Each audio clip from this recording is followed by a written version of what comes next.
সুপ্রিয় শিক্ষার্থীগণ, যারা তোমরা এখানে উপস্থিত আছো এবং দূর দূরান্তে বিভিন্ন জায়গা থেকে এই বিশ্বের যে প্রান্ত থেকে যেখানে তোমরা এই ভিডিওটা দেখতেছ এবং যারা এখানে উপস্থিত আছো তাদের সকলের প্রতি আমার দোয়া এবং আশীর্বাদ জানিয়ে আজকে অতি গুরুত্বপূর্ণ একটা সৃজনশীল প্রশ্ন আলোচনা করব।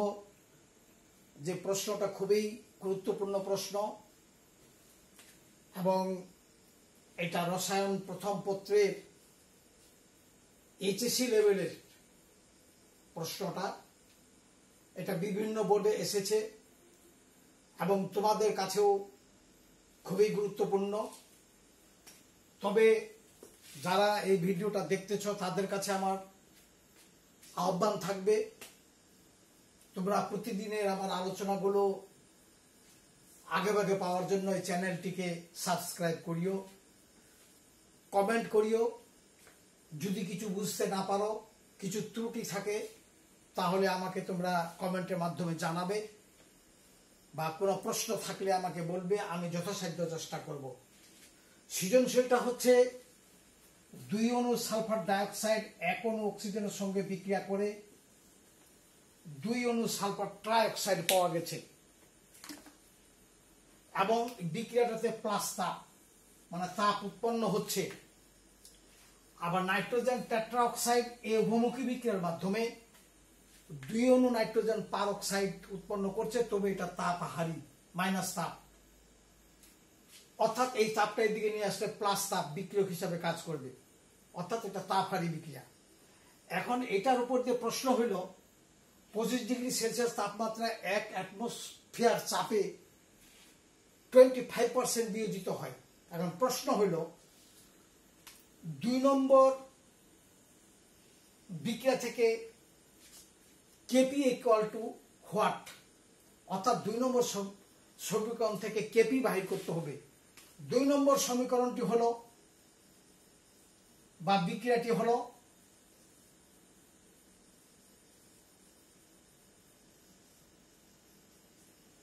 নাইট্রোজেন টেট্রাঅক্সাইড, এটা উভমুখী বিক্রিয়ার মাধ্যমে 2 অণু নাইট্রোজেন পারঅক্সাইড উৎপন্ন করবে মাইনাস তাপ। এখন এই বিক্রিয়াটাতে আমরা যদি কেপি বাহির করতে চাই, তাহলে আমরা লিখব কেপি ইজ ইকুয়াল টু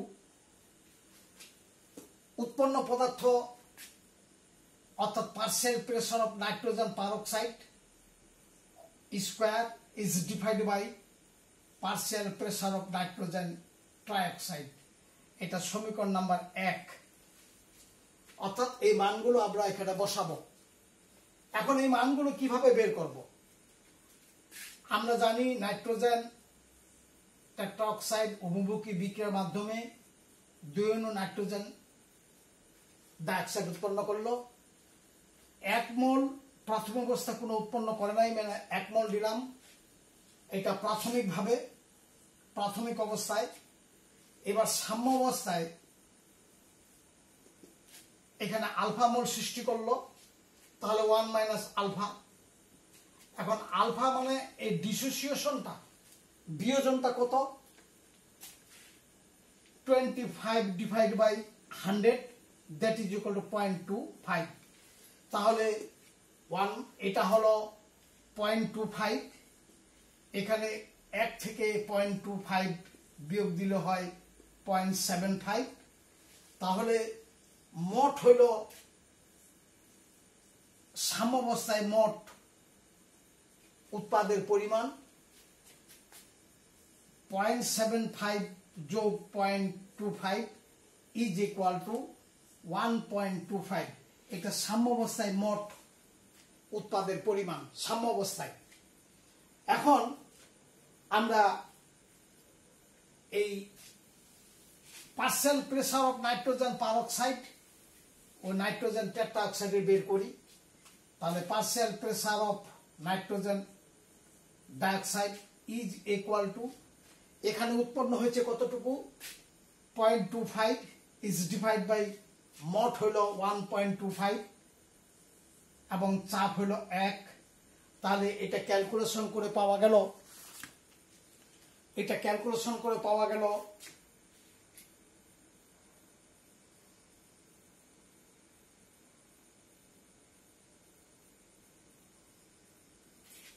এখানে 2 অণু, তাহলে দ্যাট ইজ এখানে হবে 50, that is 50 is divide by 1.25 into 1। তাহলে যেহেতু এখানে 2 অণু, তাহলে 0.25 দিয়ে গুণ হবে 2 দিয়ে, তাহলে এখানে এটা পাওয়া গেল 0.4 অ্যাটমসফিয়ার এখানে 2 অণুর জন্য। আবার নাইট্রোজেন টেট্রা অক্সাইড, এটার জন্য পাওয়া যাচ্ছে,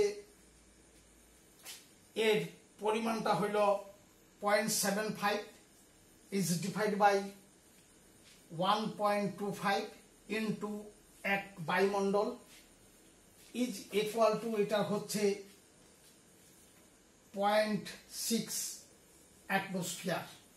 এখন এই মানসমূহ আমরা 1 নম্বর সমীকরণে যদি বসাই দিই, তাহলে KP is equal to 0.45 all of this square is divide by 0.6 is equal to পাওয়া যাচ্ছে, ইজ ইকুয়াল টু হবে 0.266 এত অ্যাটমসফিয়ার, দ্যাট ইজ অ্যান্সার।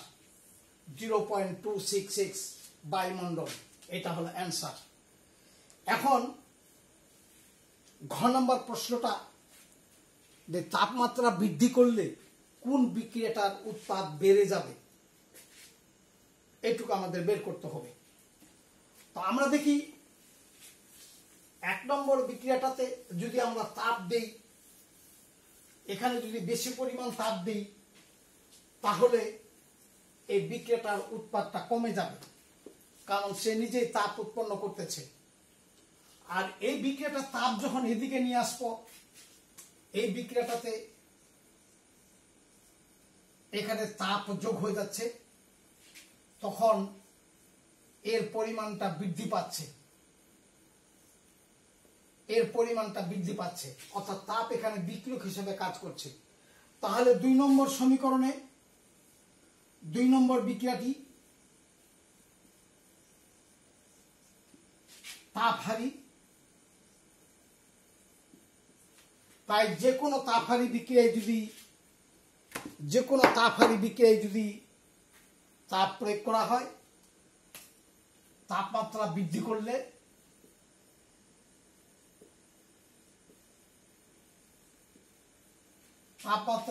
করলে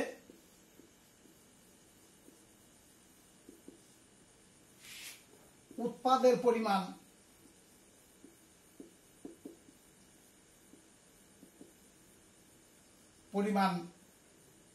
বৃদ্ধি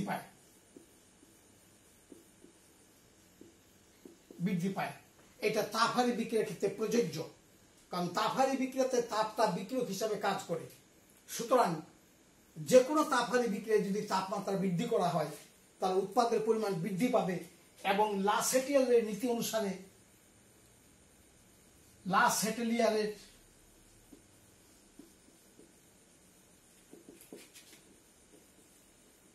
নীতি অনুসারে বিক্রিয়াটি যেহেতু উৎপাদ বৃদ্ধি পাবে, বিক্রিয়া তখন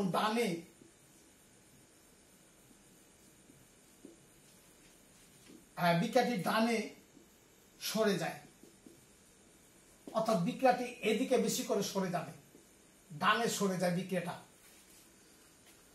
এ হলো তাপ উৎপত্তি বিক্রিয়ার জন্য একটা গুরুত্বপূর্ণ কথা। তোমরা মনে রাখিও, যে কোনো তাপ উৎপাদী বিক্রিয়ায় তাপমাত্রা বৃদ্ধি করলে তার উৎপাদের পরিমাণ বৃদ্ধি পাবে। এ কথা মানে এই বিক্রিয়াটা ডান দিকে তার সাম্যাবস্থা সরে যাবে। অতএব ঘ নম্বর উত্তরটি এইভাবে একটু সাজায় লিখলেই, আমি আগেই বলেছি তোমাদের এই ভিডিওগুলো দেখার সঙ্গে সঙ্গে খাতা কলম নিয়ে বসতে হয়, কারণ পয়েন্টগুলো যদি লিখে রাখো, ওইটার মধ্যে 2-1টা কথা ঢুকালেই অ্যান্সারটা পরিপূর্ণ হয়ে যায়। তোমাদের সকলকেই ধন্যবাদ।